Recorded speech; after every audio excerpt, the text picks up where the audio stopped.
بسم اللہ الرحمن الرحیم وَتُعِزُّ مَن تَشَاءُ وَتُذِلُّ مَن تَشَاءُ بِیَدِکَ الخیر اِنَّکَ عَلیٰ کُلِّ شَیْءٍ قدیر۔ جہاں میں ہوں آپ کا ہوسٹ، آپ کا دوست UN TV کی طرف سے ملک ارشد۔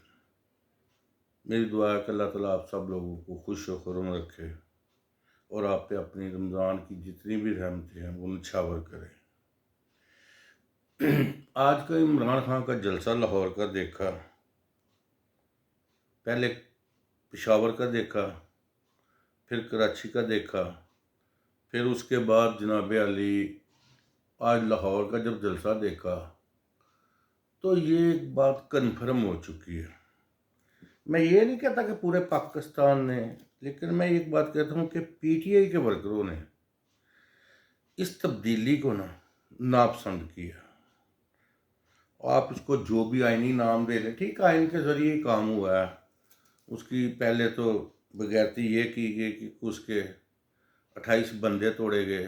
اس سے پہلے یہ بغیرتی گئی کہ سب سے پہلے نون لیگ نے اس کے جو اہم ساتھی تھے علیم خان اور جہانگیر ترین، ان لوگوں نے ان دونوں بندوں پر، جس کے پاس کو 15 10 15 ووٹ تھے، اتنے گندے الزام لگائے، چینی چور، آٹا چور، مافیا، اتنے گندے الفاظ دہرائے گئے، اتنی اس کے خلاف پراپوگنڈا کیا گیا، یہ سب عمران کے ساتھی ہیں، یہ سب عمران کو پیمنٹ کرتے ہیں، یہ اس کی ATMs ہیں۔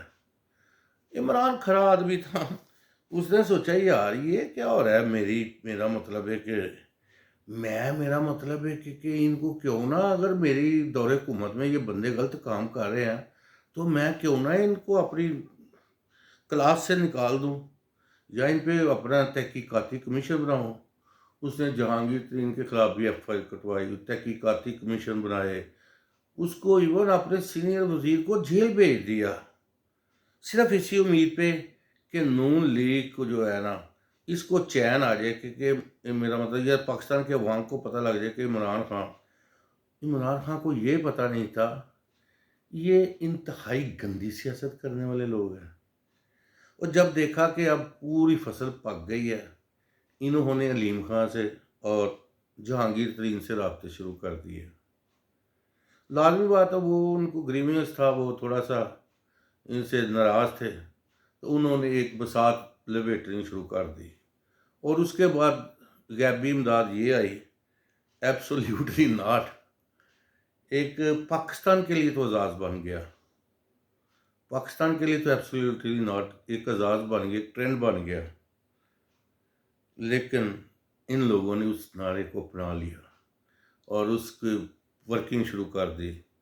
جیسے کہ وہ مراسلے میں آیا کہ اگر آپ نے عدم اعتماد کو کامیاب نہ کرایا تو بہت مشکلات جھیلنی پڑے گی، وہ بڑی لمبی چوڑی بات ہے۔ پھر انہوں نے اس کی حکومت ان لوٹوں کے ذریعے اتحادی توڑنے کے بعد جو بھی ہے انہوں نے عمران خان کی حکومت گرا دی۔ چلے یہاں تک تو ٹھیک تھا۔ پھر اس کے بعد آپ لوگوں نے یہ بھی دیکھا کہ رات کے 8 10 بجے عدالتیں کھل رہی ہیں، پتہ نہیں کس وجہ سے کھل رہی ہے۔ آج تک تو ہم نے کسی عدالت کو، کسی غریب کے گھر میں 10 بندے بھی زیادتی کر جائیں نا تو آج تک عدالت نہیں کھلی۔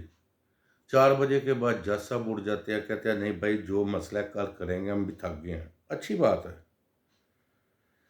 پھر انہوں نے اس کے خلاف جو ہے نا ایک مہم شروع کر دی۔ وہ دیکھیں، یہ ایک انڈرسٹوڈ بات ہے کہ PTI کے ورکروں نے اس کو قبول نہیں کیا۔ PTI کا ورکر ہر دفعہ یہی سوچ کر جلسے میں جا رہا ہے کب عمران خان صاحب کال دیں اور ہم اپنا حساب پورا کریں، ہم ان سے جواب طلب کریں۔ آفرین ہے کپتان کی ذہانت پہ، صحیح کسی نے کہا ہے کپتان کچی گولیاں نہیں کھیلتا، گیلی جگہ پہ پیر نہیں رکھتا۔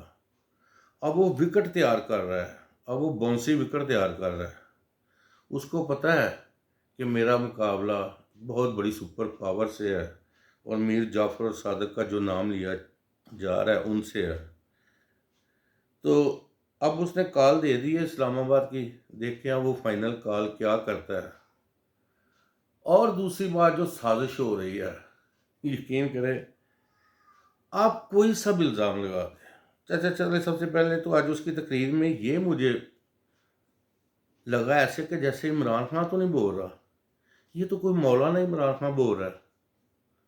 یار اتنی اسلام کے مطابق باتیں کی، آپ صلی اللہ علیہ وسلم کا اتنی دفعہ نام لیا، اتنی دفعہ اسلامی ریاست کا نام لیا۔ خدا کی قسم میں نے آج تک نہ نون لیگ نہ فضل الرحمان کے جلسوں میں ایسی اسلامی باتیں سنی ہیں۔ اخلاقیات اتنے اچھے درس دیے اور نمونہ اپنے آپ صلی اللہ علیہ وسلم کی ذات کو سامنے رکھا۔ یار میں تو لعنت بھیجتا ہوں جو اس کو یہودی ایجنٹ کہتے تھے۔ اب بھی میری آپ لوگوں سے ریکویسٹ ہے کہ خدا کے لیے اب اس چیز سے توبہ ہو جائیں۔ اب اس کو ایک آپ سچا مسلمان، ایک اچھا پاکستانی اور ایک اچھا کپتان سمجھیں۔ تمام جماعتوں سے اپیل ہے۔ ٹھیک ہے سیاسی اختلاف اپنی جگہ ہو سکتے ہیں، اس کے میرا مطلب ہے، لیکن آپ اس پہ دیکھو، اب اس پہ 8-10 کروڑ کی جو توشہ خانہ کی گھڑی ہے، یہ گھڑی کیا ہے یار؟ یہ گھڑی اگلی گھڑی کا ہمیں نہیں پتا کہ کل کو کیا، ابھی اگلی گھڑی میں کیا ہوگا۔ وہ اتنا کچا پلیئر نہیں ہے کہ وہ میرا، آپ سوچیں کہ 10 یا 12 کروڑ روپے کا مسئلہ ہے، اس کے 1.5 کروڑ ووٹر ہے اس وقت پورے پاکستان میں، 1.5 کروڑ ووٹر اس نے لیے ہیں۔ اگر ہر ووٹر بھی اس کو 10 روپے دے دے نا تو تقریباً 15 کروڑ روپیہ یہ بن جاتا ہے۔ اور اس کی زندگی کا ایک ہی محور ہے کہ ویلفیئر کے کام کرنا۔ میں تو کہتا ہوں خدا کی قسم، وہ تو اس پہ الزام لگانا یعنی کہ آپ ایسا کریں آسمان پہ تھوکیں گے اپنے ہی منہ پہ آئے گا۔ یار یہ چھوڑ دے چھوٹی چھوٹی باتیں گڑیوں کی۔ آپ ایسے ہی ہے کہ جیسے آپ کہیں گے جی کہ شہباز شریف نے 2 کروڑ روپیہ لے لیا یا 10 کروڑ روپیہ لے لیا، ان کے لیے تو 2 ارب بھی کم ہے۔ ٹھیک ہے، یہ اس طرح کی گندی سیاست نہیں کرنی چاہیے۔ وہ ایک صاف ستھرا انسان ہے، اس کے کریکٹر، سب سے پہلے تو اس کو پلے بوائے تصور کیا گیا، ہم لوگوں میں اس ذہن میں تھا کہ یہ تصور بوائے ہے۔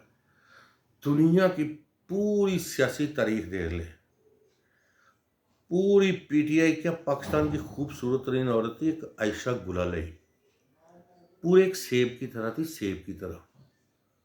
جب اس نے ایک ناکام کوشش کی اور کچھ ثابت نہ کر سکی، قسم خدا کی میرا اسی وقت عمران خان پہ ایمان بن گیا تھا کہ یہ کریکٹر وائز بھی ٹھیک ہے۔ جو اتنی حسین لڑکی جو اس کے اندر جس کو ہے میں نے بنایا ہو، اس پہ کوئی الزام ثابت ہو جاتا، اگر ہوتا تو ہو جانا تھا اس وقت، لیکن وہ بھی ایک پتہ نہیں کون حامد میر، ایک میرا مطلب ٹوٹ قسم بندے کے ذریعے اس نے 2 میسج جی میں نے دیکھے، کسی کو آج تک وہ میسج نہیں دکھا سکی۔ یعنی پھر میرا ایمان اس وقت بھی قائم ہو گیا کہ یہ کریکٹر وائز بھی ٹھیک ہے، کیونکہ ایک اتنی حسین لڑکی اس کے اندر کام کر رہی ہے۔ یہاں تو ہم نے اللہ معافی دے، نعوذ باللہ، ستانیہ تب کیا یہ وہ کیا کیا ہم نے نہیں سنا اس ملک میں، کیا کیا ہو رہا تھا، کیا حکمران کر رہے تھے۔ خیر چھوڑے، کسی کا ذاتی مسئلہ ہے۔ اب ان لوگوں کو ایک اور الیکشن کمیشن، میری اداروں سے درخواست ہے، خدا کے لیے آپ کو یہ حقیقت تسلیم کرنی پڑے گی کہ اس کے فالوورز بہت دور تک اور بہت گہرائی تک پہنچ چکے ہیں۔ اسی میں اس ملک کی بہتری ہے کہ اس کو اس کا جائز حق دیا جائے، اس کی ڈیمانڈ کو اگنور نہ کیا جائے۔ اور یہ جو آپ محلاتی سازشیں کر رہے ہیں نا کہ ہم اس کو اس فنڈنگ کے ذریعے نکال دیں گے،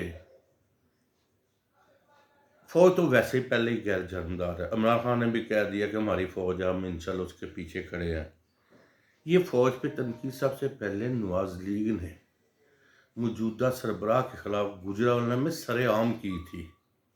ٹھیک ہے، اب اس کا بھائی وزیر اعظم اور وہ مل رہے ہیں باجوہ صاحب، خیر ان کا اپنا کوڈ آف کنڈکٹ ہوگا۔ اچھے بڑے بندوں کے دل بھی بڑے ہوتے ہیں، وہ معاف کر دیتے ہیں۔ اور دوسری طرف عدلیہ دیکھ لیں، ادھر سے بیکاریوں کی طرح جی ٹی روڈ سے چڑھا کہ مجھے 5 ججوں نے نکال دیا، مجھے یہ کر دیا، وہ کر دیا. آج اسی ججوں کے سہارے یہ زندہ ہے.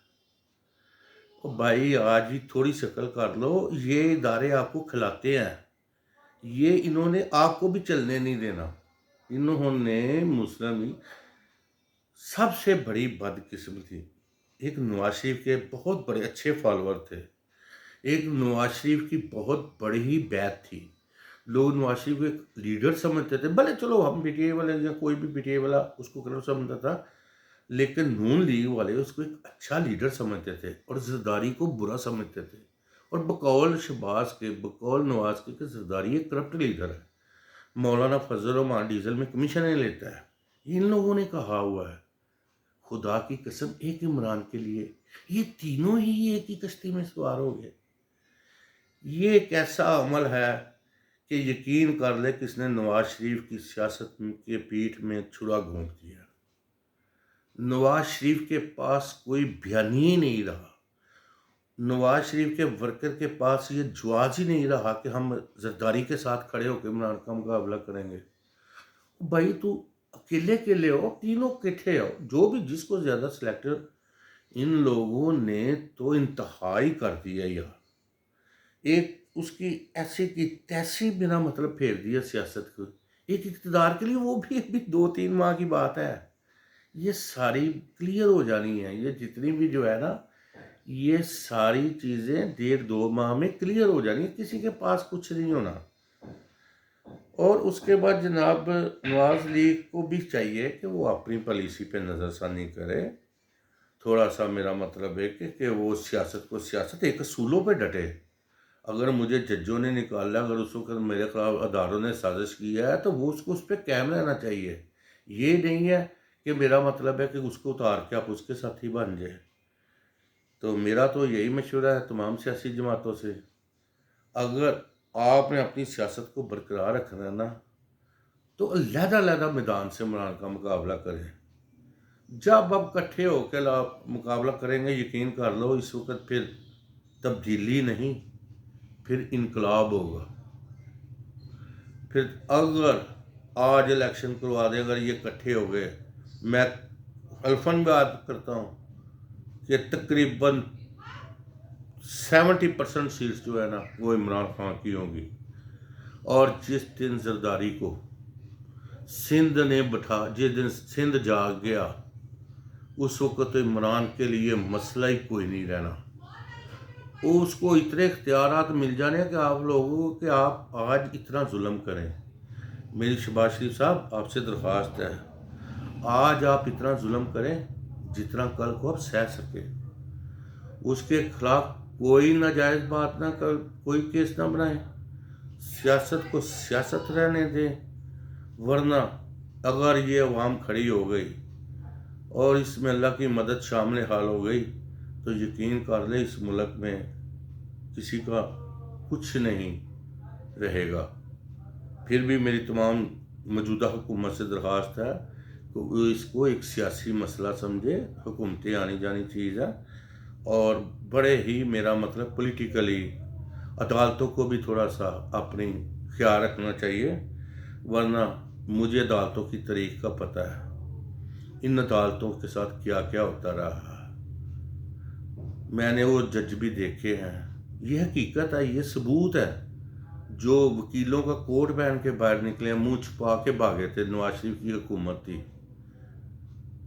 اب تو ہماری عدلیہ آزاد ہے، ہم لوگ پڑھے لکھے ہیں، ہم تو نہیں کر سکتے عدلیہ، لیکن عدلیہ کو تاریخ ایک یاد رہنی چاہیے کہ کوئی اتنا بھی بندے کو، وہ ایک اس وقت پوری پاکستان کی اکثریتی پارٹی کا لیڈر ہے. اب تینوں کے ملالے تو ایک علیحدہ بات ہے، انڈیویجولی وہ اس وقت اکثریتی پارٹی کا ووٹر ہے، اس کے پاس ووٹ ہے. تو لہٰذا ہم لوگوں کو چاہیے کہ ہمیں اپنے ملک کو سامنے عزیز رکھنا چاہیے، اداروں کو بھی چاہیے کہ وہ اس ملک کی حفاظت کریں اور حق سچ کا ساتھ دیں. اللہ تعالیٰ آپ سب لوگوں پہ اپنی رحمتیں نوازے اور پاکستان کو دشمنوں کی نظر سے بچائے. اللہ تعالیٰ آپ سب